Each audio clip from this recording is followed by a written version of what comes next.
Hi guys, hi peeps, welcome back to my YouTube channel. Hi, my name is Maimuna if you're new to this channel, and if you've been here since day one and you've joined us along the way, I just want to say thank you for the immense support that you've given me. I'm really grateful, and for the 181 of you, I'm sending virtual hugs, kisses to you. Yes, so as the title suggests, we are talking about imposter syndrome and what really entails in imposter syndrome, my experience as an imposter. Let us just call myself as an imposter. I can't say that I'm 100% like not imposter anymore. I'm still an imposter, but I'm still working on it, and I can say that, yeah. So, what is an imposter? Imposter syndrome is basically the feeling of unworthiness. You literally don't feel worthy. Why? Because you've told yourself you do not deserve the good that comes to you. Mostly, imposter syndrome comes when you are about to start a new business, or you're about to start a new school and stuff like that.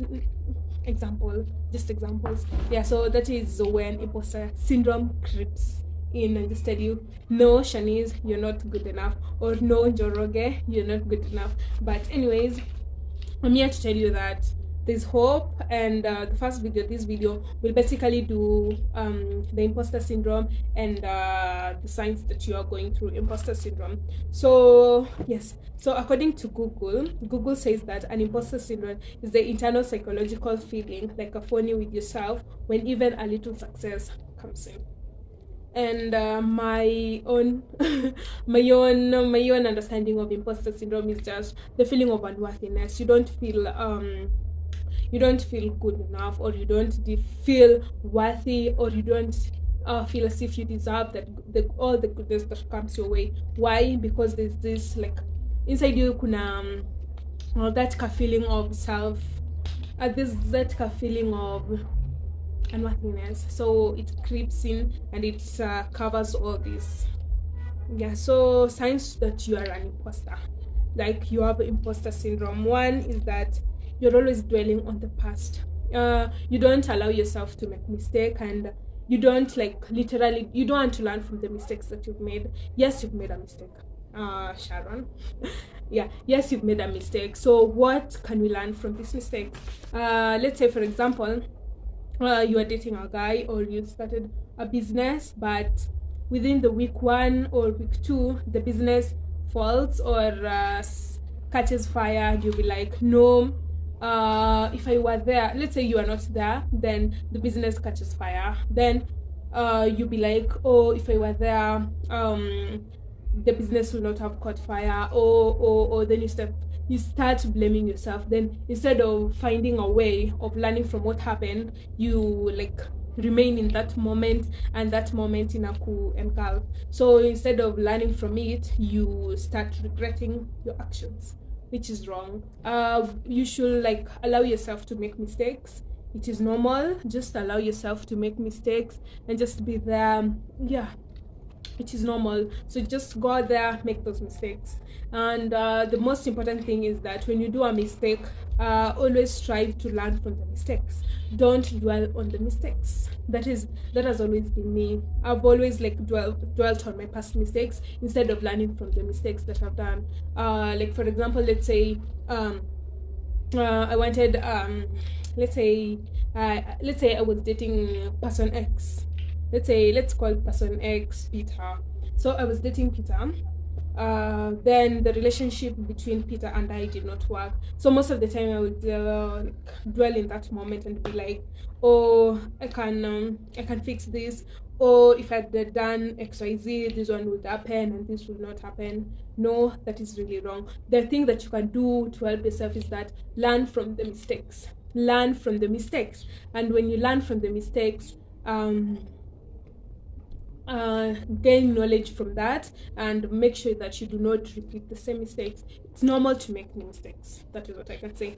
Then 2 is that you doubt yourself. You don't feel as if you deserve whatever. You don't feel as if you deserve the goodness that comes from it. That one comes also with a lack of confidence and negative self-talk. You're always talking bad about yourself. You'll be like, no, I don't deserve it. Somebody tells you, like, Maimuna, just go on the stage. just go on the stage and I'm like, no, I don't deserve it. I don't deserve it. I don't deserve it. That is how do you call it? That is signs of an imposter. You're an imposter, so you should work towards it. And another thing is that you are always comparing yourself with others. You are always comparing yourself with others, and you do not want to like accept yourself the way you are. So you always see the good in others, but you don't see the good in you.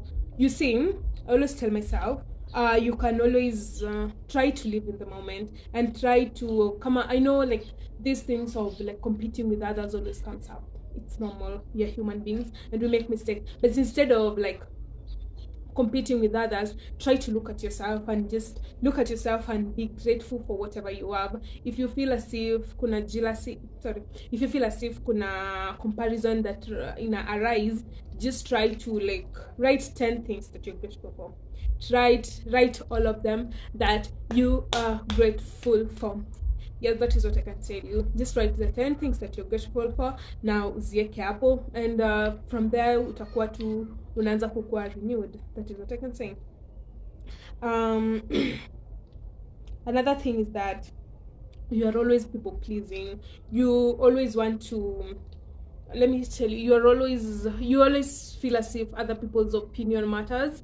But what you don't know is that if you let other people's opinion to define, they literally define you. So stop people pleasing. And people pleasing is that you always think whatever that your suggestions or whatever that you have in mind is not right. You always feel as if person X ideas, or let's say you're in a romantic relationship or you're in a platonic relationship, any type of relationship or business relationship, when it comes to making decisions, you feel as if your ideas are not good enough, so you let other people go on with their decision, which is really wrong. You should try and work on that. So I've talked about dwelling on the past, comparing yourself, negative self-talk. You always feel as if you're not worthy enough. You are not worthy enough. That is what you always feel as if you're not worthy enough. Shanice, you are worthy.